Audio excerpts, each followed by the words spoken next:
పట్టించుకోవడం అనుకుంటాం మనం.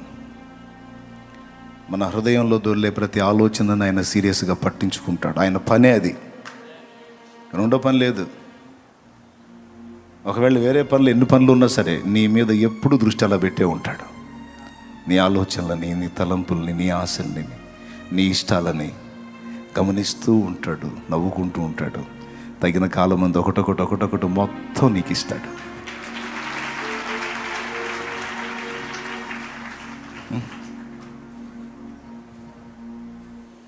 నా అనుభవం నేను చెప్పా. జస్ట్ ఈ ఒక్కటే కాదు, ఇన్ని ఈరోజు కూడా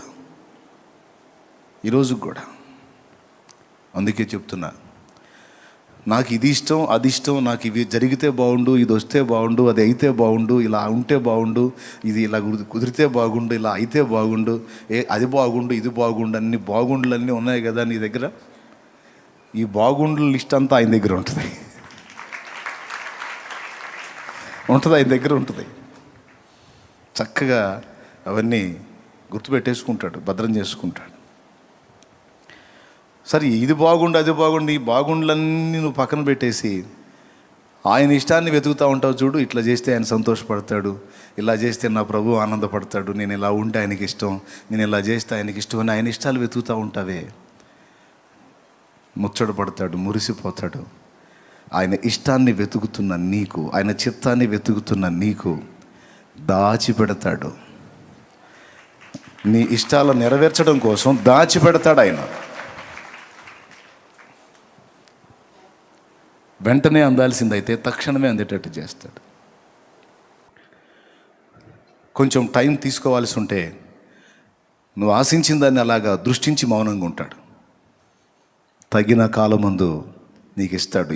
ఎట్లా అంటే లేఖనమే చెప్తుంది, అడుగు వాటి కంటేనో ఊహించు వాటి కంటేనో అత్యధికముగా దయచేయగల దేవుడు.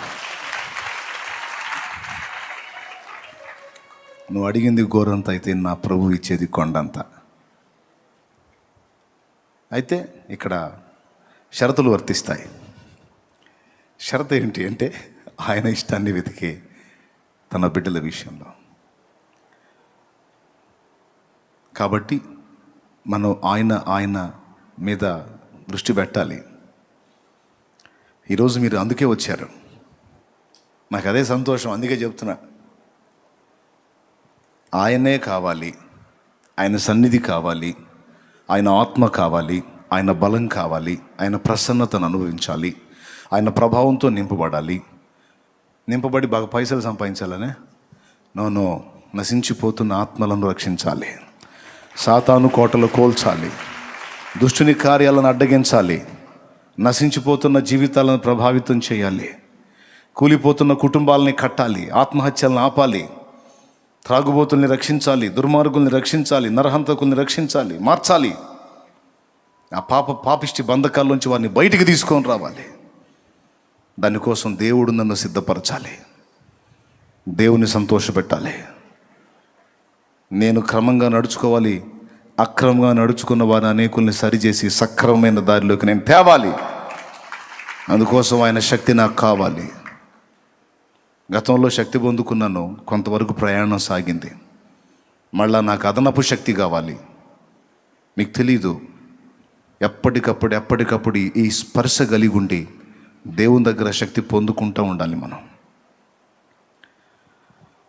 యేసు ప్రభు కంటే గొప్పవాళ్ళమా మనం? సేవారంభానికి ముందు రక్షణ బాప్తీసం పొందగానే 40 రోజులు ఊరు వదిలిపెట్టి అడవిలోకి వెళ్ళాడు. చూస్తారా? తెలుసుగా మీకు, అది తెలీదా? మరి దారుణం. సువార్తల్లో ఉంటుంది. ఆయన బాప్తిస్మం పొందినప్పుడు వెంటనే ఒడ్డుకొచ్చి ఏం చేశాడు? ఆత్మచేత అరణ్యమునకు కొనిపోయి ఏం చేశాడు? 40 దినములు అరణ్యములో సంచరించుచు అపవాది చేత శోధింపబడుచుండెను. 40 దినములు అయిపోయిన తర్వాత వాక్యం ఇలా చెప్తుంది, చూడండి వాక్యం ఏం చెబుతుంది. లూకాసు వార్త 4 తీసుకోండి ఒక్కసారి. 13వ వచనం. అపవాది ప్రతి శోధనను ముగించి కొంతకాలము ఆయనను విడిచిపోయెను. గమనించాలి, పూర్తిగా వదిలిపోయెను, పూర్తిగా విడిచిపోయినని కాదు, కొంతకాలము. జీవితాంతం నీకు వదిలిపోయినల్లా కొంతకాలము ఆయనను విడిచిపోయెను అంటే దాని అర్థం ఏంటి? ప్రభువుని శోధించడానికి వాడు మళ్ళా ఆయనను దర్శించాడు. అయితే ఇక్కడ 40 దినములు ఉపవాస ప్రార్థనలో ప్రభు అరణ్యములో జీవించాడు, లోకానికి వేరుగా, తండ్రికి దగ్గరగా. ఆ టైంలో 40 రోజులు శోధించి తర్వాత ప్రతి శోధనను ముగించి అన్నారు. అక్కడ ప్రతి శోధన అన్న మాట కూడా చూడండి, ఆ మాట అండర్లైన్ చేసుకోండి. అపవాది ప్రతి శోధనను అంటే ఒక రకంగా శోధించాల, ఆయన్ని ఒక రకంగా శోధించాల, రకరకాలుగా శోధించాడు. అంటే వాడి దగ్గర కొన్ని వెరైటీలు ఉన్నాయన్నమాట శోధించడాల్లో, వాడి శోధనల్లో ఆ వెరైటీలన్నీ ఉపయోగించాడు ఆయన మీద. ప్రతి శోధనలో గెలుపు పొందాడు. మనకి మెట్టుకు 3 కనపడతాయి అక్కడ. రాళ్ళను రొట్టెలుగా చేసుకొని తిను, శిఖరం మీద నుండి దూకు, నా కాలు మొక్కు. ఈ 3 రకాల శోధనలు: శరీరాశ, నేత్రాశ, జీవపు డంబం. ప్రతి శోధనను ముగించి కొంతకాలం వదిలిపోయాడు. ఆ తర్వాత వాడు వదిలి వెళ్ళిన తర్వాత రాయబడి ఉంది, అప్పుడు యేసు ఆత్మ బలముతో గలిలయకు తిరిగి వెళ్ళెను. ఆయనను గూర్చిన సమాచారము ఆ ప్రదేశమందంతటా వ్యాపించెను. దేవునికి స్తోత్రం చెప్తావా? గట్టిగా చెప్తావా? మొదటి విషయం అక్కడ అయిపోయింది. స్టార్టింగ్లో ప్రేయర్ చేశాడు, ఆత్మ బలంతో నింపబడ్డాడు. ఇక ఆ తర్వాత అరణ్యపు అనుభవంలోకి ప్రభు వెళ్ళలేదా? అంటే మీరు గమనించాలి, అనేక సార్లు వెళ్ళాడు ఆయన. చెప్పాలంటే ప్రతిరోజు వెళ్ళాడు. చాలా క్రమశిక్షణగా ఆ పని చేశాడు ఆయన. ప్రతి దినము ఆయన తండ్రిని కలుసుకున్నాడు. ప్రతిరోజు తండ్రి దగ్గర నుండి సమాచారం పొందాడు. అంతటా ఆయన జన సమూహమును పంపివేసి ప్రార్థించుటకు ఒలీవల కొండకు వెళ్ళెను. ఒకప్పుడు ఆయన ఒంటరిగా ఉండెను, ప్రార్థించుటకు అరణ్యములోనికి వెళ్ళెను. ఇట్లా అనేక వచనాలు లేఖనాల్లో నీకు దొరుకుతాయి. లూకాసు వార్తలో ఎక్కువ పర్యాయాలు యేసు ఏకాంత ప్రార్థన అనుభవాన్ని గురించి రాయబడి ఉంది, చదువుకోండి. యేసు ప్రభువే ఒకసారి ఆత్మబలంతో నింపబడ్డ తర్వాత అంతటితో ఆగకుండా మళ్ళా తండ్రిని సమీపించి కొలత లేకుండా ఆత్మను పొంది ఆ శక్తితోనే ఆయన జీవించి భూమి మీద సజీవుడు మన మానవ శరీరంతో జీవించినంత కాలం మానవాతీతమైనటువంటి కార్యాలు జరిగించిన, మానవులకు సాధ్యం కాని ఒక అసాధారణ జీవితాన్ని జీవించి చూపించిన. ఇదంతా ఎలా సాధ్యమైందంటే దేవుని పరిశుద్ధాత్మ సహాయంతోనే సాధ్యమైంది. ఆయనకి పరిశుద్ధాత్మ సహాయం అవసరం ఏముందన్నయ్య? ఆయనే దేవుడైతే అంటారా? ఫిలిప్పీ పత్రిక 2:5, క్రీస్తు యేసునకు కలిగిన ఈ మనసు మీరును కలిగి ఉండుండి.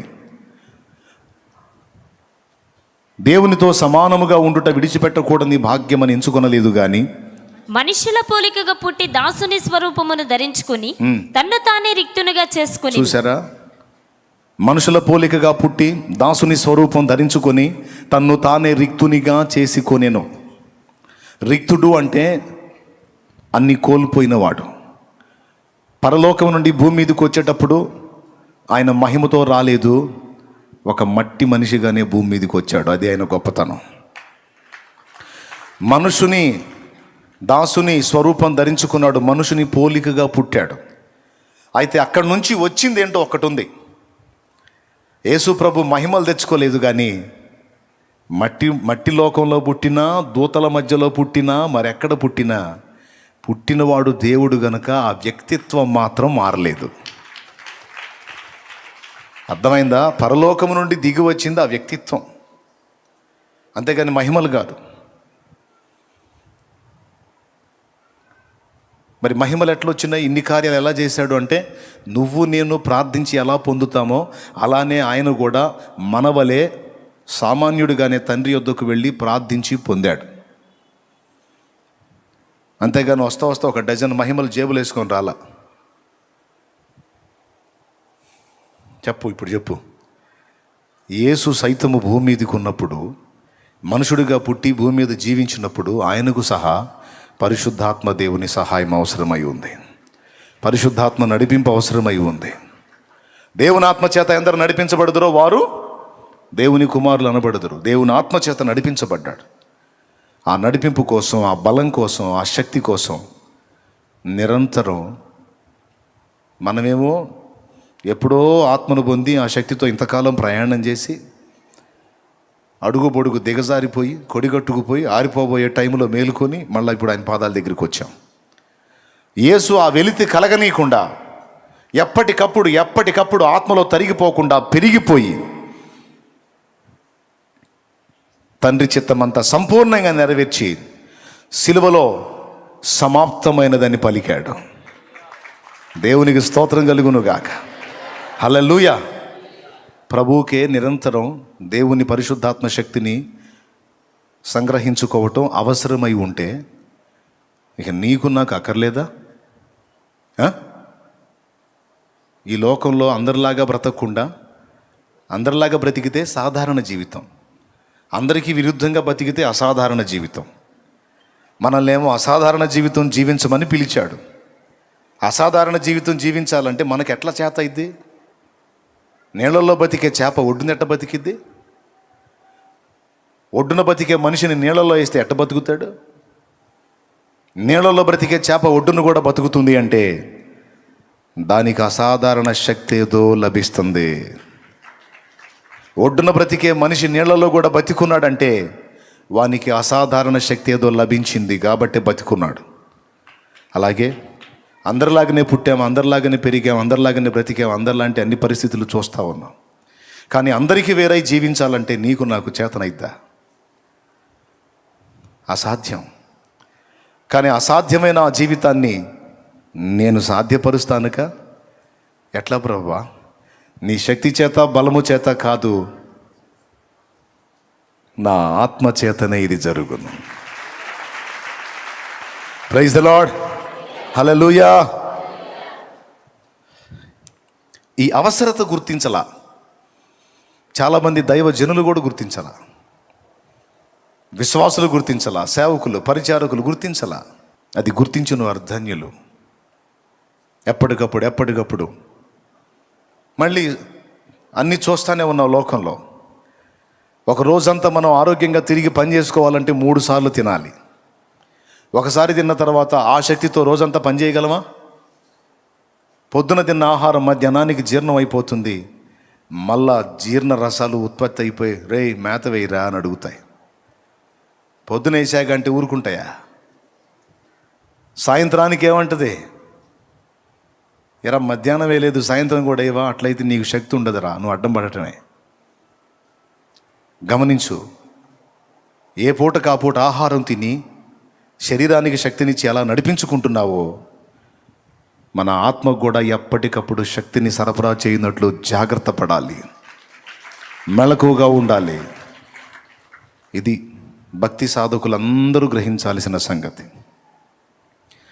దానికోసం ఎప్పటికప్పుడు దేవునితో సంబంధాన్ని ఏర్పరచుకొని దేవుణ్ణి కలుసుకుంటూ ఉండాలి.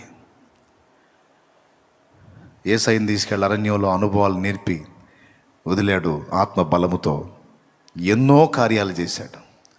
ఆత్మ బలముతో నిండి లైన్లోకి వచ్చిన తర్వాత ఆయనను గూర్చిన సమాచారము ఆ ప్రదేశమందంతటా వ్యాపించను. అంటే ఇక మహిమ స్టార్ట్ అయింది, వర్క్ స్టార్ట్ అయింది.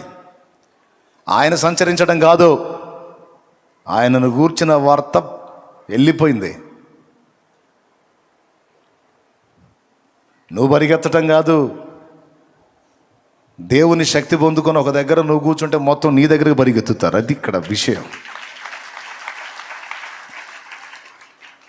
నువ్వు పరిగెత్తాల్సింది దేవుని పాదాల దగ్గరికి. దేవుని పాదాల దగ్గరికి పరిగెత్తితే ఆయన శక్తిని నీకు ఇచ్చి నిన్ను నిజంగా వెలిగిస్తే, దేవుని శక్తితో నింపబడి నిజంగా నువ్వు వెలిగితే, మరీ ఖాళీగా కూర్చోకుండా కొంత పని నువ్వు చేస్తూ ఉంటే ఆ వార్త దావాలనమే వ్యాపించి అంతకంత అయ్యి నిన్ను కూర్చున్న సమాచారం సిరియా ఎక్కడా, షోమ్రోన్ ఎక్కడా? ఎలీషా షోమ్రోన్లో ఉన్నాడు, సిరియాలో నయమాన్ ఉన్నాడు. బానిస పిల్ల చెప్పింది, షోమ్రోనులో ప్రవక్త ఉన్నాడు, నా యజమానుడైన నయమాను. షోమ్రోనులోనున్న ఆ ప్రవక్త దగ్గర కానీ వెళితే ఈ రోగం నుండి విడుదల పొంది బాగుపడతాడని నేను గ్రహించాను అమ్మగారు, మీ ఆయనకి చెప్పండి అని చెప్పింది. బానిస పిల్ల 2 రాజుల్లో 5లో ఉంటుంది. ఇంటికి పోయి నాకు చూడండి, ఇప్పుడు నాకు వెళ్ళి చూడండి. దేవునికి స్తోత్రం, హల్లెలూయా. చెప్పింది. వచ్చాడుగా నయమాన్ దగ్గరికి ఎలీషా పోయాడా, ఎలీషా దగ్గర నయమాన్ వచ్చాడా? నేను చెప్తుంది అది. అంటే ఏందనే, మనం తిరగొద్దా, సేవ చేయొద్దా? అబ్బా తిరగొద్దా, నువ్వు ఎవరు చెప్పారమ్మా? నువ్వు పోటు పొడుస్తానంటే ఎవరు పొడవద్దు అన్నారమ్మా? పొడు. కాకపోతే ఒట్టిపోట్లు కాదమ్మా, కాస్త గట్టిగా ఉండాల. కార్యం చేస్తే సరిగ్గా ఉండాలంటే ఏం చేయాలా? దేవునితో కలుసుకోవాలా, శక్తి పొందుకోవాలా. శక్తి పొందుకొని బయలుదేరితే అప్పుడు కదులుతాయి ఎక్కడెక్కడ వ్యవహారాలన్నీ. నువ్వు ఆ శక్తి పొందుకోవు, అసలు అది నీలో తరిగైపోయిందన్న సంగతే నీకు తెలియదు. ఏదో చేయాలని పరిగెత్తి సగం బడ ఊడిపోయా. దేవునికి స్తోత్రం కలుగునుగాక, హల్లెలూయా. సగం బడ ఊడిపోయా, సగం బడ తెలిపోయిపోయా, సాధించింది ఏం లేకపోయా. కాదు, శక్తితో నింపబడాలి. దేవుని శక్తితో మనం నింపబడినట్లు అప్పటికి మనలో ఉన్నవన్నీ కూడా దేవుడు మొదట ఖాళీ చేయాలి. ఖాళీ చేసి ఆయన తన శక్తితో నిన్ను నింపాలి. దేవునికి మహిమ, హల్లెలూయా.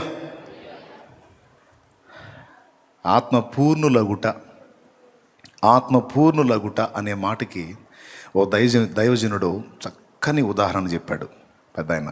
అలా అద్భుతమైన ఎగ్జాంపుల్. ఒకరోజు ఆత్మపూర్ణులగుట, దేవుడు మనల్ని నింపాలని ఈరోజు ఇక్కడ కూర్చోబెట్టాడు ఆయన శక్తితో, ఆయన ప్రభావంతో.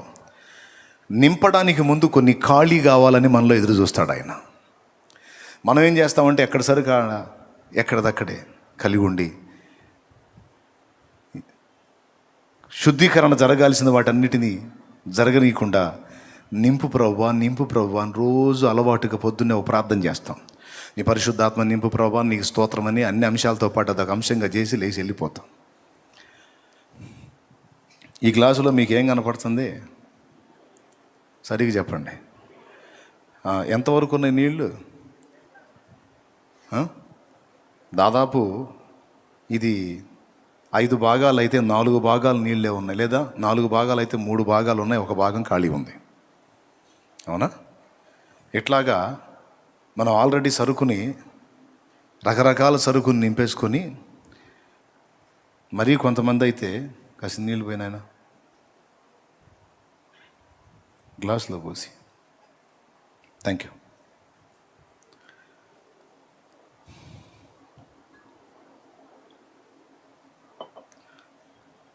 ఇక్కడ దాకా పేకల దాకా లోకపు చెత్తతో నింపుకొని దేవుని ముందు మోకాళ్ళలోని, ప్రభువా నింపు అంటే ఖాళీ ఏదిరా అంటాడు. ఖాళీ ఎందుకు లేదు ప్రభా? ఉందిలే Prabha, holy spirit, full holy spirit. ఒరే నువ్వు ఆల్రెడీ ఫుల్ అయిపోయి ఉన్నావురా, సరిగ్గా చూడు అంటాడు. లేదు ప్రభా, ఫుల్గా నింపు ప్రభా నీకుస్తా. వేరే విషయాలతో చాలా నిండిపోయావరా, ఖాళీ ఎవరా? లేదు ప్రభా, ఖాళీ ఉంది, నేను ఖాళీగానే ఉంటే నింపు ప్రభా. సున్నితమైన విషయం అండి ఇది, తేలిగ్గా అనుకోవాకండి, సున్నితమైన విషయం. దీనికి ఒక ఎగ్జాంపుల్ ఏం చెప్పాడంటే, ఒక పెద్ద ఆయన రోజు ఒక ఆయన తన దగ్గరకు వచ్చి, మా ఇంట్లో నిన్న ప్రార్థన కూటం జరిగిందండి, 15 మంది వచ్చారు, ఇల్లు మొత్తం ఫుల్ అయిపోయింది అన్నాడంట. ఓ దేవునికి స్తోత్రం. మరుసటి వారు మళ్ళా కలిసి, నిన్న మా ఇంట్లో ప్రార్థన జరిగిందండి, 25 మంది వచ్చారు, ఇల్లు ఫుల్ అయిపోయింది అన్నాడంట. మీకేమైనా అర్థమైందా? ఇప్పుడు 15 మంది వచ్చారు అన్నప్పుడు ఇల్లు ఫుల్ అయింది అన్నాడు. మళ్ళీ 25 మంది ఎట్టబట్టారు? సరే వదిలే. 3వ వారం కలిసి, నిన్న మా ఇంట్లో 35 మంది వచ్చారండి, ఇల్లు ఫుల్ అయిపోయింది, భలే ప్రార్థన జరిగిందన్న.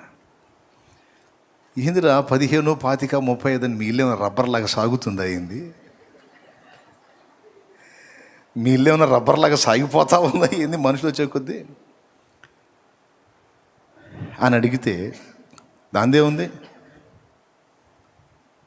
ఉంది సాధ్యమే అన్నాడు. ఎట్లా సాధ్యం? మొదటిసారి 15 మంది వచ్చినప్పుడు ఇల్లు ఫుల్ అయిందన్నాను, నిజమే. 15 మంది మనుషులతోనూ ఇతర సామాగ్రితోనూ నింపబడి ఉన్నందున మా ఇల్లు ఫుల్గానే ఉంది. మరుసటి వారం 25 మంది వచ్చినప్పుడు ఇంట్లో ఉన్నటువంటి మంచాలు, పరుపులు, వస్త్రాల మూటలు, కొంతమంది మూలలో పేరుస్తూ ఉంటారు సరుకు, ఎక్కడెక్కడ చెత్త అంతా ఒక పక్కన కుప్పేస్తూ ఉంటారు ఇళ్లల్లో. ఒళ్ళు బరువు స్త్రీలు, మిమ్మల్ని కాదులే, శుభ్రం చేసుకోరు, పేరుస్తూ ఉంటారు అన్నమాట ఏడ సరుకు ఆడ. ఇట్లాంటివన్నీ బయటేసేసాం. అప్పుడు లోపల పెద్ద గదంతా ఖాళీ అయిపోయి 25 మంది పట్టారు. ఇప్పుడు ఇందులో జనం ఉన్నారు, బయట సరుకు ఉంది. ఇల్లు ఫుల్ అయిందా లేదా? ఫస్ట్ 15 మందే ఉన్నారు, ఎక్కడ సామాను అక్కడే ఉంది. ఫుల్ అయిందా లేదా? దేవునికి మహిమ. ఇక మూడో వారం ఆ గదిలో తీసాం, ముందే తీసాం కదా 25 మందికి. ఈ పంచలో కూడా తీసి ఓపెన్ మెల్లాలో పెట్టాం. ఆ మిగిలిన ఆ కొద్ది ఆ గ్యాప్లో మిగిలిన వాళ్ళు పట్టారు. ఇప్పుడు ఇల్లు మొత్తం వ్యక్తులతో నిండిపోయారు, సామాగ్రి మొత్తం బయటికి వెళ్ళిపోయింది. ఇప్పుడు ఇల్లు ఫుల్ అయిందా లేదా? ఇది మన లోపల ఖాళీ కావాల్సినవి కొన్ని ఉన్నాయి. ఎవరికి వాళ్ళకి తెలిసిద్ది. నేను ఇంకా ఏమేం ఖాళీ చేసుకోవాలి, ఎక్కడ నేను ఇంకా తరుగు ఉన్నాను, ఇంకా ఏమి ఉండకూడనివి నాలో ఉన్నాయి, అవన్నీ ముందు తొలగిస్తే, నేను చెప్తున్నా, నువ్వు ఎంత ఖాళీ అయితే అంత నింపబడతావు. లోకపు చెత్తతో, లోకపు వ్యవహారాలతో, లోకపు సంగతులతో ఎంతగా నిండిపోయావో, వాటన్నిటిలో నుంచి ఎంత ఖాళీ అయితే దేవుని ఆత్మశక్తితో అంతగా నింపబడతావు. గోధుమ గింజ భూమిలో పడి చావకుండిన ఎడల అది ఒంటిగానే ఉంటుంది, కానీ అది చచ్చిన ఎడల బహుగా, అది ఏ స్థాయిలో నువ్వు గ్యాప్ ఇస్తావో ఆ స్థాయిలోనే దేవుడు నీలో ప్రవహించడం మొదలు పెడతాడు. ఏ స్థాయిలో నువ్వు దేవునికి అందుబాటులోకి వస్తావో ఆ స్థాయిలోనే నిన్ను వాడగలుగుతాడు. నువ్వు కంప్లీట్గా ఖాళీ అయి దేవునికి అప్పగించుకున్నావు అనుకో, కంప్లీట్గా నిన్ను శక్తితో నింపి వాడుకుంటాడు ఆయన. గట్టిగా స్తోత్రం చెప్పండి ఒకసారి. సో దేవుని శక్తిని పొందుకోగోరి మనం వచ్చాము. ఇప్పుడు ఆ శక్తితో నింపబడాలంటే ముందు మనలో ఖాళీ కావాల్సిన ఏంటో కొన్ని మనం చూసుకోవాల్సిన సంగతి ఉంది. పొద్దున కొన్ని చెప్పాను, రాత్రి కొన్ని చెప్పాను. ఇలాగా మనకే చెప్తున్నాడా? బైబిల్లో ఎవరికన్నా జరిగిందా అంటే జరిగింది. మోషేని దేవుడు తన పని కొరకు పిలిచినప్పుడు దాదాపు 40 ఏళ్ల ప్రాయములో ఇశ్రాయేలు జనాంగాన్ని విమోచిద్దామని బయలుదేరాడు మోషే. కానీ అప్పటికి మోషే ఖాళీగా లేడు. దేవుని ఏర్పాటు అతనికి తెలుసు, కానీ దేవుని పరిశుద్ధాత్మ శక్తి, దేవుని అభిషేకం అతని మీదకి ఇంకా రాలా. ఎందుకో తెలుసా? ఐగుప్తీయుల సకల విద్యలతో సరుకంతా నింపుకొని కూర్చున్నాడు. మాటల యందు నేర్పరితనం, ఐగుప్తీయుల సకల విద్యల యందు ప్రావీణ్యత పొంది సరుకంతా నింపుకున్నాడు. ఏ సరుకు? ఇశ్రాయేలీలో దేవుడైన యెహోవా ఇచ్చిన సరుకు కాదు, ఐగుప్తు సరుకు. ఐగుప్తు అంటే దేనికి గుర్తు? లోకానికి గుర్తు. లోక సంబంధమైనటువంటి సరుకు అంతటితో నింపబడ్డాడు. ఎన్నేళ్ళు? బాల్యం మొదలుకొని 40 ఏళ్ల ప్రాయం వరకు మోషేలో నింపబడిన సరుకంతా ఐగుప్తు సరికే. స్తోత్రం, హల్లెలూయా. ఆ చివరాఖర్లో తన జన్మ కారణం ఏంటో, తన ఎవరి సంతానమో ఎరిగి వాళ్ళని బానిస శృంఖలాల్లోంచి బయటికి తీసుకొని రావాలనే బాధ్యత తన భుజాల మీద దేవుడు ఉంచాడని ఎరిగి ఈ ఐగుప్తు సరుకంతా ఎక్కడిదక్కడ లోపల పెట్టుకొని తాను ఉన్న ఫలంగా వెళ్ళి వాళ్ళని బయటికి తేవాలని చూశాడు. నేను చెప్పనా? ఆ పని మోషేను చేయనీలా దేవుడు. ఒకవేళ అలాగున మోషే ఆ పనికి వెళ్ళినట్టయితే నేను చెప్పనా, ఐగుప్తులోంచి ఇశ్రాయేలీని బయటికి తేవటం కాదు, మొత్తాన్ని నాశనం చేసి ఆడబెట్టేవాడు.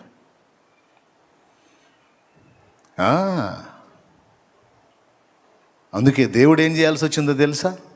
ఓ చిన్న కార్యాన్ని అనుమతించి అక్కడి నుంచి మోషే జంప్ అయ్యేటట్టు చేశాడు. పక్కకి తీసుకెళ్ళాడు మోషేని. ఎక్కడికి తీసుకెళ్ళాడంటే అరణ్యపు అనుభవంలోకి తీసుకెళ్ళాడు. 40 ఏళ్ళు 40 ఏళ్ళు నింపబడ్డ సరుకుని మోషేలో ఖాళీ చేయడానికి మరో 40 ఏళ్ళ టైం తీసుకోవాల్సి వచ్చింది దేవుడు. దేవునికి మహిమ కలుగును గాక. కష్టపడి 40 ఏళ్ళు సరుకు నింపుకుంటే, లోకపు సరుకు 40 ఏళ్ళు ఒట్టిగా ఉంచి అదంతా పోయేటట్టు టైం తీసుకొని 80 ఏళ్ళకి ఇక మోషే ఒక నిశ్చయతకు వచ్చేసాడు. ఇక మన దగ్గర ఏం లేదు. ఐగుప్తీయుల సకల విద్యలలో మాంత్రిక విద్య ఒకటి. మంత్రగాడికి మాట చాలా అవసరం, మంత్రప్రయోగానికి ఉచ్చారణ చాలా అవసరం. ఇప్పుడు ఉచ్చారణ చేయటానికి పళ్ళు కూడా కదిలిపోయిన పరిస్థితి అనుకుంటాను నాకు తెలిసి. అందుకే నోటి మాంద్యం గలవాడిని అన్నాడు. కంటి చూపు తగ్గలేదు, కాలి సత్తువు తగ్గలేదు అని 2 సంగతులే చెప్పాడు మోషేకి. ఇక పళ్ళు ఒళ్ళు సంగతి చెప్పలా, కళ్ళు కాళ్ళ గురించే చెప్పాడు. మరి అక్కడ పరిస్థితులు ఎట్టున్నాయో మీరు అక్కడ పోయినాక అడగండి, ఇక్కడ నన్ను అడగండి. దేవునికి స్తోత్రం. గట్టిగా చెప్పాలి ఒకసారి. హల్లెలూయా. 120 ఏండ్లు మోషే ఇక కంటి చూపు తగ్గలేదు, కాలి సత్తువు తగ్గలేదు అన్నాడు. ఇక పళ్ళ సంగతి చెప్పాలా మరి. అంటే పళ్ళు వృద్ధాప్యంలో కదిలిపోవటమే కాదు, కొంతమందికి ఏది పడితే తిని పళ్ళు ఖరాబ్ అయిపోయి పటకారా పెట్టి పీకేస్తూ ఉంటారు. కొంతమంది వాళ్ళే దారాలు పెట్టి అవి పెట్టి లాగేసుకొని పళ్ళు తీసేసుకొని ముఖం వాసేసుకొని వచ్చి కనపడుతుంటారు నాకు. ఏంటంటే ప్రార్థన చేయన్నయ్య, ఏం చేసాడు, దారం పెట్టలేక ఊడొచ్చింది కానీ మొత్తం వాసింది, స్వస్థపరచురా. ప్రయోగాలు చేస్తుంటారు. మొత్తానికి ఏ ప్రయోగం చేసాడు, ఏం ఓడగొట్టాడు. ఐగుప్తీయుల సకల విద్యలలో మాంత్రిక విద్య ప్రఖ్యాతిగాంచింది. సకల విద్యలు నేర్చుకున్నాడని ఉంది. అంటే అందులో బహుశా మోషేకి మాంత్రిక విద్య కూడా తెలిసి ఉండాలి. ఒకవేళ వాటన్నిటిని ఉపయోగించి తెద్దాం అనుకుని ఉండొచ్చు. అవన్నీ ఉడకవు. అందుకే దేవుడు తీసుకెళ్ళి మొత్తాన్ని ఖాళీ చేశాడు. చివరికి మండుచున్న పొదలో అగ్ని జ్వాలల నడిమి దేవుడు మోషేకి ప్రత్యక్షమైనప్పుడు మోషే మెంటల్ కండిషన్ ఎలా ఉందో తెలుసా? ఇక నా వల్ల ఏమీ కాదు, ఇక దేవుడు తీసుకుంటే చచ్చిపోవటమే అనే మెట్టుకొచ్చాడు. ఆయనే రాశాడు 90వ కీర్తన, పాడాడు. నరుని ఆయుష్కాలము 70 సంవత్సరములు, అధిక బలమున్న 80 ఏళ్ళు. అంటే ఇంక 80 దాటితే లేదనేగా రాశాడు. అంటే ఆయన కండిషన్, ఆయన మానసిక స్థితి అలాగైపోయింది. 80 ఇంకా దాటితే ఇంక లేదు, వాడున్న ప్రయాసము ఆయాసము దుఃఖమే 80 దాటితే. అంటే ఆ 80కి వచ్చేటప్పటికి మోషే శరీరంలో చాలా మార్పులు జరిగి ఐగుప్తులో 40 ఏళ్ళు పొందిందంతా ఖాళీ అయిపోయి చివరికి చావు కోసం ఎదురు చూస్తున్న కండిషన్లో ఉన్నాడు. ఖాళీ అయిపోయాడు. అందుకే దేవుడు పిలిచిన, నేను శక్తివంతుడిగా ఉన్నప్పుడు నన్ను నువ్వు పిలవనైతివి, అంతా అయిపోయి ఇక సావుకు ఊరు రమ్మంటుంది, కాడు రమ్మంటుంది, ఊరు బొమ్మంటుంది అన్న కండిషన్లో ఉన్నప్పుడు ఇప్పుడు పిలుస్తా ఏం పనికి వస్తానయ్యా అని 4 సార్లు అడ్డు తగిలాడు. దేవుడు ఏమన్నాడో తెలుసా? ఈ 40 ఏళ్ళు నిన్ను ఖాళీ చేశానయ్యా, ఇప్పుడు ఖాళీ అయిపోయావు, ఇక ఇప్పుడు ఏది చేయాలన్నా నీకు దిక్కు లేదు, నా మీద ఆధారపడటమే. పూర్తిగా నీవు నా మీద ఆధారపడినంతగా నిన్ను సిద్ధపరచుకున్నాను. ఇప్పుడు ప్రతి విషయంలో నీకు నా వైపే చూస్తావు. ఇక నాకు కావాల్సింది అది. ఇక అక్కడి నుంచి అయిపోయింది నా జీవితం అన్నకాడి నుంచి మరో 40 ఏళ్ళు పొడిగించి తను చేయాలనుకున్న సేవ అంతా 40 ఏళ్లలో చేసి మోషేని తీసుకున్నాడు, చేయించి 40 ఏళ్ళు. ఫస్ట్ ఏం చేశాడు? దేవుని శక్తితో మోషేని నింపక మునుపు మోషేని ఏం పని చేశాడు? మోషేలో అన్నిటినీ దొళ్ళగొట్టే పని చేశాడు, ఖాళీ చేసే పని చేశాడు 40 ఏళ్ళు. ఈరోజు చెప్తున్నాను, చాలామంది కొంతమంది నేను వాడబడట్లేదు, నన్ను దేవుడు ఎందుకో అన్ని విషయాల్లో సరిగా వాడుకోవట్లేదు, కొంతమంది దైవజనులు వాపోతూ ఉంటారు. చింతపడొద్దు, దేవుడు నిన్ను ఖాళీ చేస్తున్నాడు. ఒకవేళ దేవుడు ఖాళీ చేయటం పని సంపూర్తి అయిన తర్వాత రెండో పని స్టార్ట్ అయింది. ఖాళీ చేసిన దేవుడే తిరిగి అతని శక్తితో నింపటం మొదలు పెడతాడు. మొదట ఖాళీ చేస్తాడు, తర్వాత నింపుతాడు, నింపిన తర్వాత పంపుతాడు. అప్పుడు వాడబడతావు నువ్వు బలంగా. ఇస్తాడు అవకాశం, ఇస్తాడు. సేవకులకు చెప్తున్నాను, చాలామంది దైవజనులు ఉన్నారు కనుక విశ్వాసులకు కూడా చెప్తున్నాను, దేవుని శక్తి మనలో నింపబడాలని వచ్చి కూర్చున్నాం కదా, దానికి ముందు నువ్వు ఖాళీ కావాలి. లోకపు చెత్త నీలో చాలా పెరిగిపోయింది, అది గుర్తుపట్టి దాన్ని అంతటిని నువ్వు తొలగించుకునే విధంగా సిద్ధపడాలి అని దేవుడు అడుగుతున్నాడు. ఒకసారి గలతీ పత్రిక మీరు తీయగలిగితే,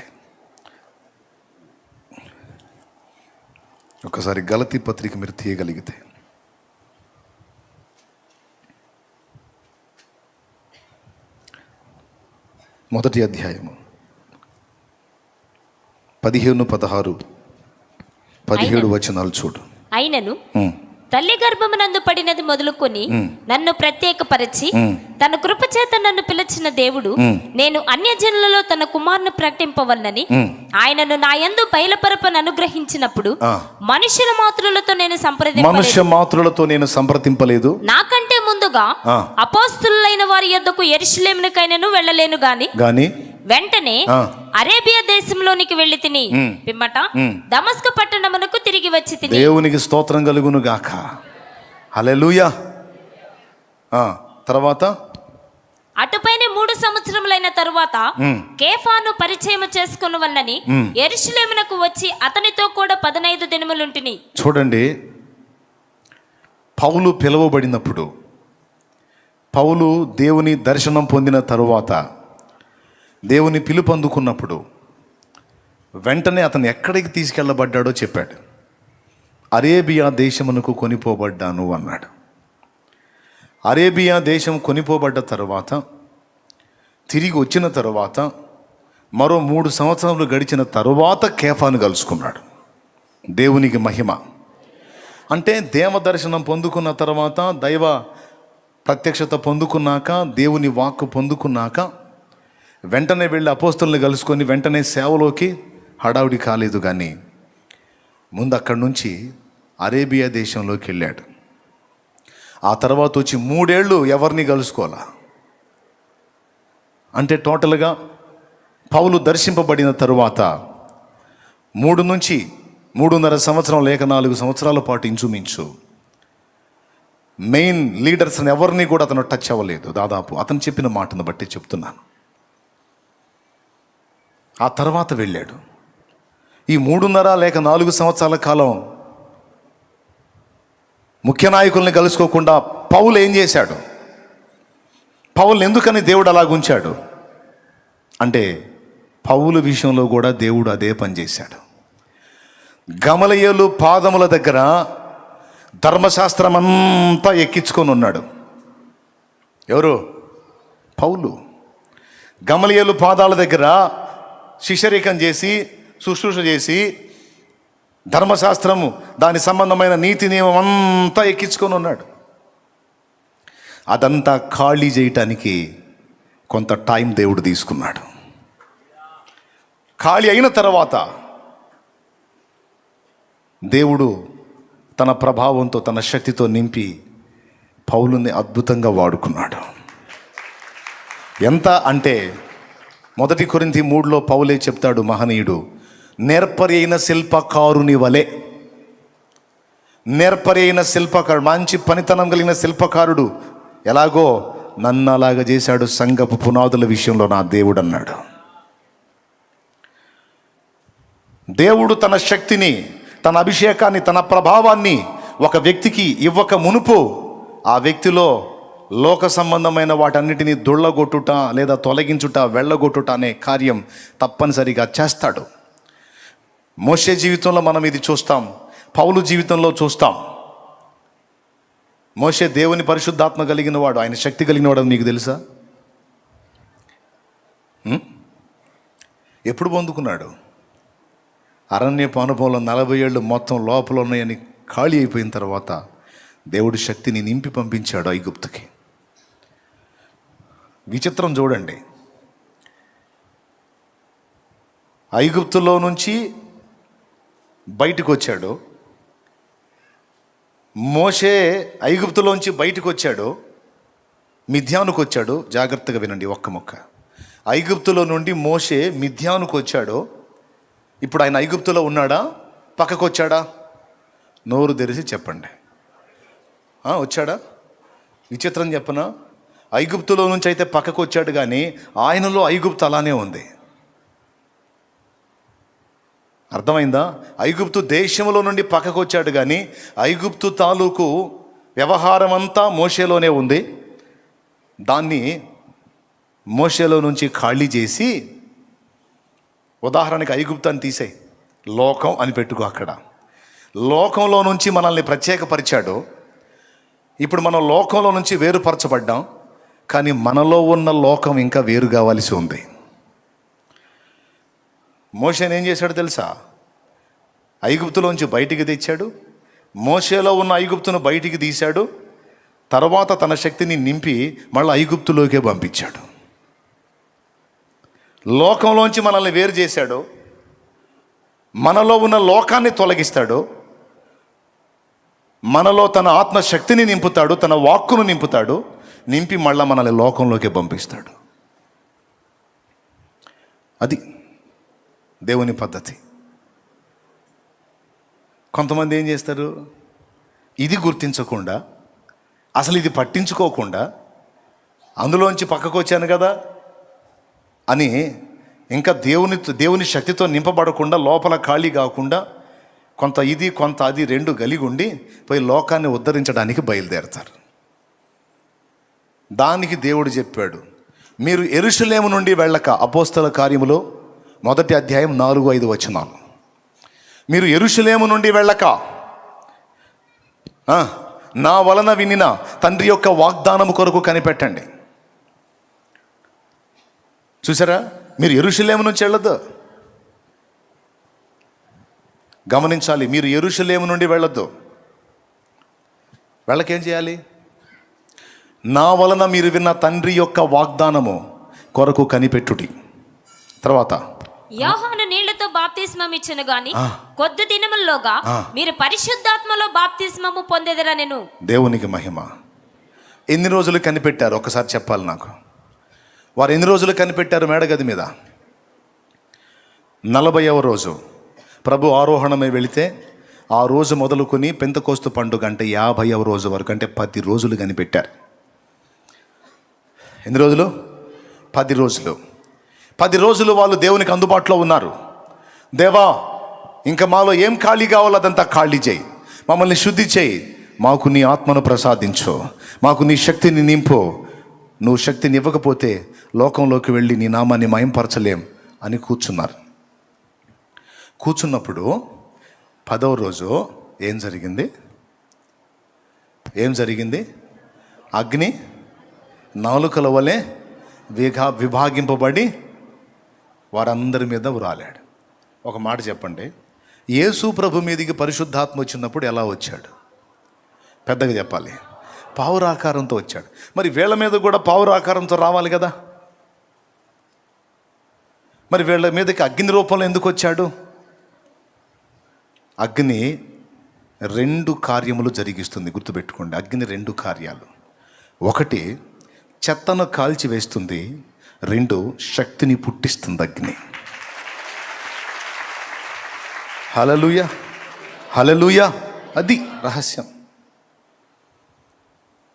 2 జరగాల అపోస్తలలో. యేసయ్య మీదకి అగ్నిలాగా అవసరం లేదు, ఆల్రెడీ పరిశుద్ధుడు, ఏ పాపము లేని పరిశుద్ధుడు, పాపులందరికీ రక్షణకర్త, విమోచకుడు, దారి. అగ్ని అంత పవిత్రుడు, అందుకే పావురాకారంతో వచ్చాడు. పరిశుద్ధతకు, పరిశుద్ధాత్మకు గుర్తు పావురం.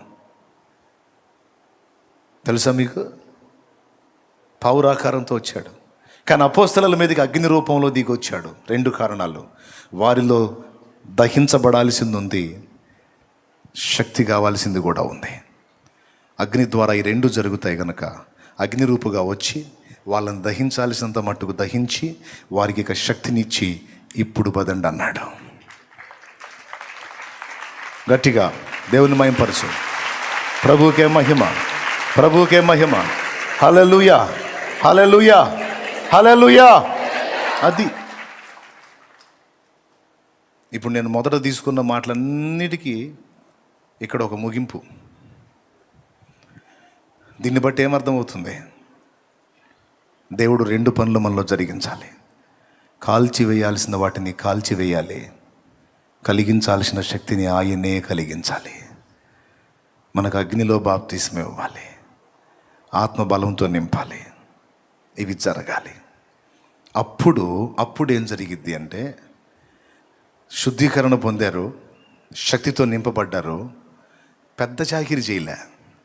ఈరోజు గిలగిల కొట్టుకొని 3000 ప్రసంగాలు చేస్తే ఒకడు సరిగ్గా మారట్లా. ఆ మారినోడు 24 వంకర్లు తిరుగుతున్నాడు ఆత్మీయ జీవితంలో. పెద్ద చాకిరి చేయాల, ఒక్క పావు గంట కూడా లేదా ప్రసంగం. పేతురు చేసిన ప్రసంగం కొడితే ఒక్కటే దెబ్బ, 3000 మంది వరుస పెట్టి, నాకు తెలిసి బాప్తీసం ఇయ్యలేక చచ్చి ఉంటారు. అప్పుడు దేవునికి స్తోత్రం కలుగును గాక. ఉన్న రహస్యం అంతా ఇక్కడ ఉంది. అది నేను మొత్తుకుంటుంది. ఎన్నిసార్లు చెప్పినా మొత్తుకొని చెప్తుంది. అది ఉన్న ఆయన దగ్గర పట్టుకోకుండా, కరెక్ట్గా ఆయన దగ్గర శక్తి పొందుకోకుండా, పట్టుకోవాల్సిన పాదాలు పట్టుకోకుండా, పొందాల్సిన విధంగా శక్తి పొంది విజృంభించకుండా, అది నిర్లక్ష్యం చేసి నువ్వు ఎంత పరిగెత్తి ఏం సాధిస్తావు? ఏం చేయగలిగావు? ఎంత మాత్రం సాధించావు చెప్పు నాకు.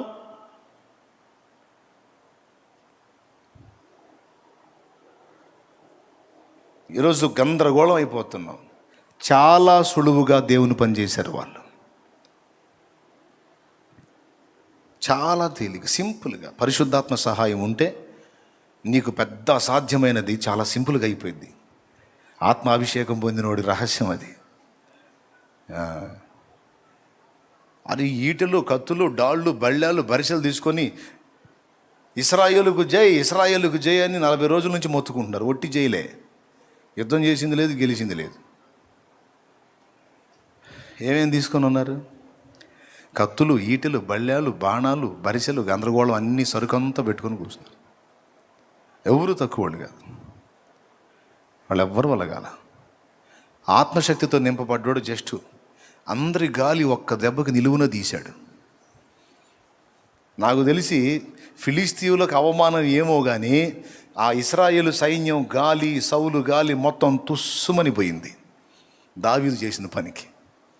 అంటే వీళ్ళందరికీ అన్నీ ఉండి కూడా అసాధ్యమైన ఒక పెద్ద పని దేవుని పరిశుద్ధాత్మ ప్రభావంతో నింపబడిన వాడు చిన్న రాయి తీసుకొని తొలగించి, ఏముంది దీనికోసం 40 రోజుల నుంచి గందరగోళం అయ్యారు మీ బొందా అన్నాడు. దేవునికి స్తోత్రం కలుగును. అది అది ఎట్లా సాధ్యం అవుతుందన్నా నీకు అంటే ఇంకా కాస్త గీరినా సరే నీకు సమాధానం రాదు. ఎట్లా సాధ్యం అన్నా నీకు, ఎట్లా సాధ్యం అన్నా అంటే నాకు సాధ్యం నేను చెప్పానా? అయిన సాధ్యం అంతా ఆయన వల్లనే అయింది, ఆయన శక్తి వల్లనే అయింది, ఆయన బలం వల్లనే అయింది. అందుకే నేర్చుకోమని చెబుతున్నాను. అట్లా కాకుండా ఇంకెవడేం ట్రిక్కులు చేస్తున్నాడు, ఎవడేం ప్లే చేస్తున్నాడు, ఎవడేం గ్యాంబ్లింగ్లు చేస్తున్నాడు, మనం కూడా ఈ రూట్లో పోతే ఏమన్నా కాస్త వర్కౌట్ అయిద్దా, కాస్త లైన్ అవుతాం, ఈ దిక్కుమాల ఆలోచనలు తీసి దెబ్బలో కొట్టి కాస్త ఒరిజినల్గా దేవుని శక్తి పొందుకొని, ఒరిజినల్గా తైలం పొందుకొని ఫలించడానికి ప్రయత్నం చేయండి అని పిలుపునిస్తున్నాడు దేవుడు. చెవులు గలవాడు ఆత్మస్వరం వినుగాక. హల్లెలూయా. కాబట్టి దీన్ని గుర్తిరిగి జాగ్రత్త పడదాం. ఎంత తేలిగ్గా చేసేసారు చూడండి. ఒక రౌండ్లో 3000 మంది, ఇంకొక రౌండ్లో చిన్న అద్భుతం, ఒక కాళ్ళు లేని వాళ్ళు లేపి నిలబెట్టారు అంతే. ఇంకేం చాకిరి చేశారు వాళ్ళు? ఏమైనా చేశారా? వాళ్ళకై వాళ్ళు ఏమన్నా చేశారు చెప్పండి మీరు? ఊరక వాళ్ళు తోలుబొమ్మలాగా అటు పోతున్నా ఇటు వస్తున్నా సరే, వాళ్ళు నీడబడ్డా సరే వాళ్ళని బాగు చేశాడు. రోగుల్ని బాగు చేసి ఈ మామూలు మనుషుల్ని, ఈ మత్స్యకారుల్ని, ఈ సామాన్యుల్ని ఒక గొప్ప ప్రభావంతో కూడిన వ్యక్తుల్లాగా ఆయన చూపించాడు.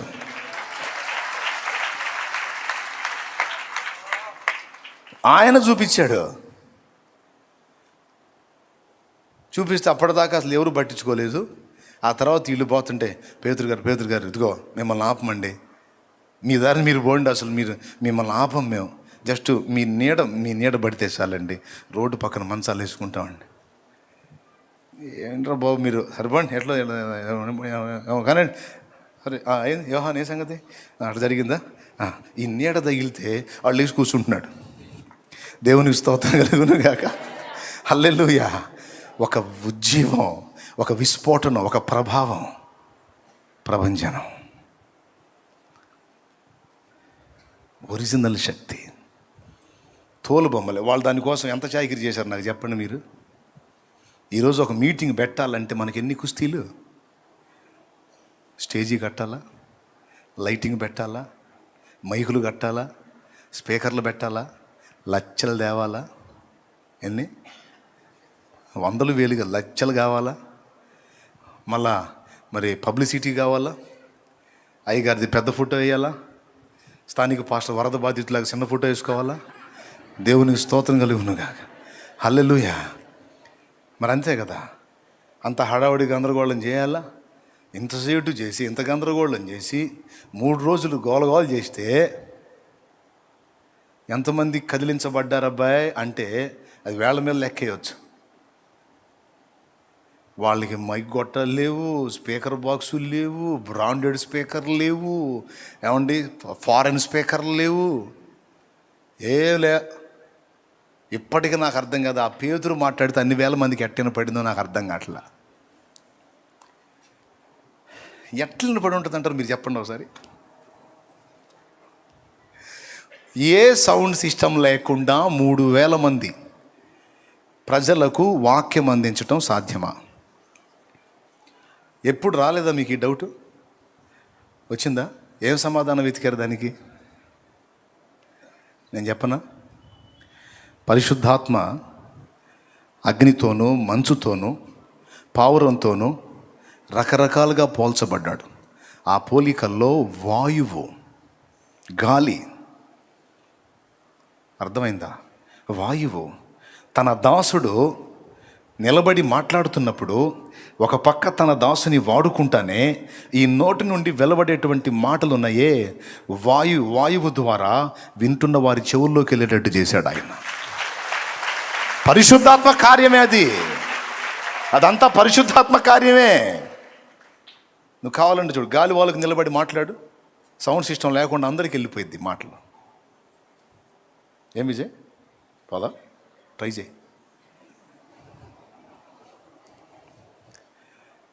దేవునికి మహిమ. మరి ఏ వాళ్ళు నిలబడి మాట్లాడితే ఆ ఎన్నోళ్ళ చెవుల్లోకి వెళ్ళిందో, ఎంత వెళ్ళినా వాళ్ళకి నిలబడి ఎంత మాట్లాడినా అన్ని వేల మందికే. యేసయ్య మాట్లాడినప్పుడు అన్ని వేల మంది విన్నారు. ఏ స్పీకర్లో ఉన్నాయండి? ఏ సౌండ్ సిస్టమ్ ఉంది? ఈరోజు 100 మంది చర్చికి కాస్ట్లీ స్పీకర్లే లక్షలు ఉండేదేమో 100 మందికేమో అంత కాస్ట్లీ. అంత కాస్ట్లీ పెట్టి మొత్తుకున్నా ఎవడు కదలటల్లా. అది కాస్ట్లీ స్పీకర్ లేవు, ఏమీ లేవు. మనకన్నా ఈ ఆకులు రేకులన్నా ఉన్నాయి, వాళ్ళకి అవి కూడా లేవు. దేవునికి స్తోత్రం కలుగును గాక. హల్లెలూయా. అమ్మో, ఏం కదలిక, ఏం ఉజ్జీవం! ఒరిజినల్గా పరిశుద్ధాత్మ సహాయం. భక్తులను వాడుకొని పలికించిన వాడే పలికిన వాక్కులన్నీ వినేవాళ్ళ చెవుల్లోకి, హృదయంలోకి వెళ్ళేటట్టు చేశాడు. అందుకే పొడవబడి ఒక రౌండ్లో 3000, మరో రౌండ్లో 5000, కదిలి ఊళ్ళు కదిలిపోయినాయి. దేవునికి మహిమ. నువ్వు దేవుని కొరకు ఒక మంట మండాలంటే రూట్ ఇది. నిజంగా ఒరిజినల్ ఉజ్జీవం నువ్వు చూడాలంటే రూట్ ఇది. దేవుని బిడ్డలారా, దేవుని చిత్తం నెరవేర్చగోరే వారలారా, దేవుని కొరకు ఆసక్తి కలిగి ఉన్న వారలారా, దేవుని కొరకు ప్రభావంతో నేను వాడబడాలని ఆశిస్తున్న వారలారా, గుర్తించండి. పరిశుద్ధాత్మ ప్రభావంతో వచ్చి ఒక విత్తనం వేసి వెళ్ళాడు అంతే. తోమా జస్ట్ ఒక అగ్ని అట్లా రాజేశాడు, ఎప్పటికీ మండుతానే ఉంది. చూడండి, దాన్ని ఆర్పటం ఎవ్వడి వల్ల కాల. మతోన్మాద శక్తులు ఈరోజు కొత్త కాదు. తరతరాల క్రైస్తవ సంఘ చరిత్రలో మతోన్మాద శక్తుల తిరుగుబాటు, క్రైస్తవ్యాన్ని అణిచివేయాలనుకోవటం, బైబిల్ని లేకుండా చేయాలనుకోవటం, క్రీస్తు సువార్తను నిర్మూలన చేయాలనుకోవటం ఈరోజు కొత్తగా, ఈరోజు ఏదో మురిగే రకాలు మురుగుతున్నాయని ఇది కొత్తగా ఇప్పుడు చూసేవాడికి ఇది కొత్త. తరతరాల సంఘ చరిత్రలో ఇవన్నీ పాత సంగతులే. ఆగినాయా? సుబ్బరావమ్మ పాటలు పాడా. మూర్ఖులకు తెలియదు క్రైస్తవ్యం పుట్టుక, క్రీస్తు శిలువ శ్రమలలోనే పుట్టె సంఘ కన్యక. మత మూర్ఖులకు తెలియదు క్రైస్తవ్యం పుట్టుక, క్రీస్తు శిలువ శ్రమలలోనే పుట్టె సంఘ కన్యక. ఘోరమైన శ్రమలైన మాకు కొత్త కాదురా, ఘోరమైన శ్రమలైన మాకు కొత్త కాదురా. ఒక మనిషిని చంపితే 1000 మంది అగునురా, ఒక జ్యోతిని ఆర్పితే 1000 జ్యోతులెలుగురా. దేవునికి మహిమ. బొల్లపల్లిలో సుబ్రహ్మ హతసాక్షి అయినప్పుడు దేవుడిచ్చిన తలంపులతో పాడిన పాట. ఆ జ్ఞాపకార్థంగా అట్లాగా రాశాం. దేవుడిచ్చాడు తలంపు, అందులో దొరికింది అద్భుతమైన చరణం. ఆరిపోయారా? వాళ్ళ చేత అయిందా? ఆర్పాలనుకున్న వాళ్ళందరూ ఆరిపోయారు. వాళ్ళ పక్కన వాళ్ళ కింద జ్యోతులు పెట్టి అశ్రుతాంజలి అని పెట్టారు. దేవునికి స్తోత్రం, స్వర్గస్థులైనందుకు చింతిస్తున్నామని పెట్టారు. క్రీస్తు సువార్త జ్యోతిని ఆపాలనుకున్న వాళ్ళకి జ్యోతి ప్రజ్వలనం గావించి పక్కన ఇటు ఒక జ్యోతి బొమ్మ, అటు ఒక జ్యోతి బొమ్మ, మధ్యలో ఆడి ఫోటో. దేవునికి స్తోత్రం. అర్థం కాలేదా? సూర్యుడైనా ఆరిపోవును, సూర్యుడైనా ఆగిపోవును, సువార్త మాత్రం సాగిపోవును. ఆ సూర్యుడైనా ఆగిపోవును, సువార్త మాత్రం సాగిపోవును. అదిగో నా నావ బయలుదేరుతున్నది, అందులో యేసు ఉన్నాడు. ఆ నావలో క్రీస్తు ఉన్నాడు, ఆ నావలో క్రీస్తు ఉన్నాడు. దేవునికి మహిమ. పరిశుద్ధాత్మ శక్తితో నింపబడి ఎక్కడో కేరళలో కొంచెం అగ్ని, తమిళనాడులో కొంచెం అగ్ని స్టార్ట్ అయ్యి ఈరోజు భారతావని అంతా సువార్త కోసం పరిగెత్తుతూ ఉంది. మొత్తం తిరిగారా?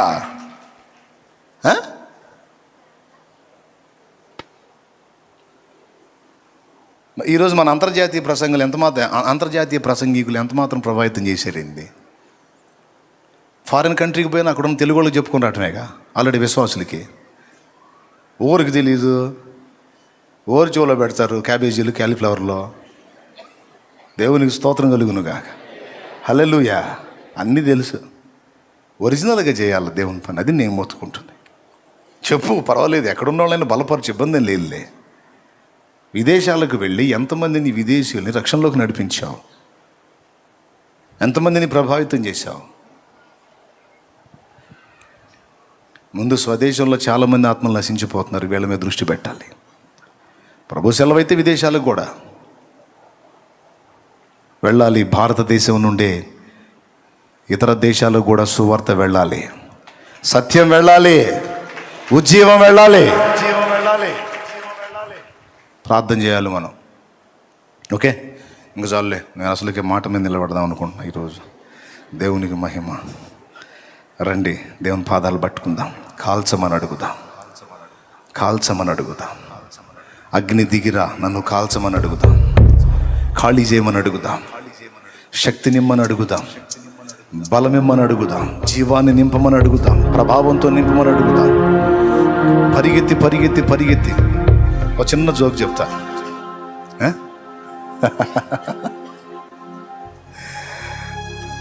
రాత్రంతా నడి సముద్రంలోకి వెళ్ళి వల్లేశారు కదా, ఒక్క చేప కూడా పడలా. ఎంత దారుణం అంటే అంత దారుణం. ఒక్క చేప కూడా. మరి కనీసం ఒకటన్నా పడిద్దిగా, ఒక్కటి కూడా పడలా. అవునా? నడి సముద్రంలోకి వెళ్ళి వేస్తే దేవుడు సహాయం చూడండి. యేసయ్య చెబితే అసలు ఉండటానికి అసంభవమైన ప్రదేశంలో కూడా నీ కోసం నువ్వు మొయ్యలేనని చేపలు ఉంటాయి. అది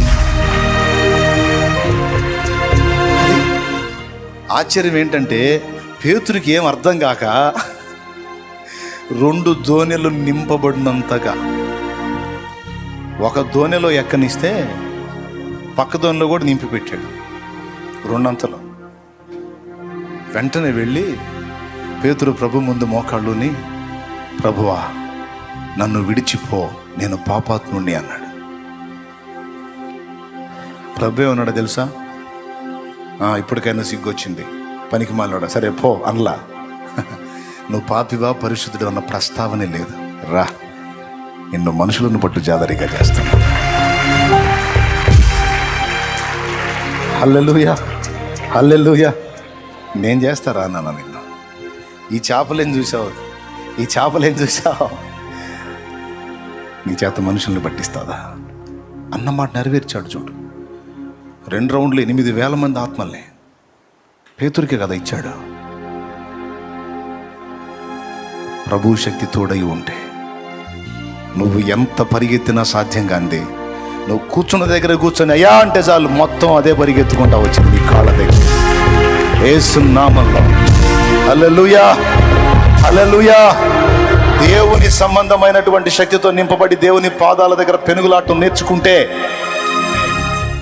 అది దేవుని ఆత్మల సంబంధమైన విషయమే కాదు, నీ భౌతికమైనవైనా సరే సమస్తం కూడా పరిగెత్తుతాయి నీ దగ్గరికి. అవి యేసు నామములో ఇది గుర్తించి జాగ్రత్త పడి దేవుని దగ్గర అన్ని సరి చేసుకొని మళ్ళుకో దేవుని వైపు. కృప మనకు తోడై ఉండును గాక.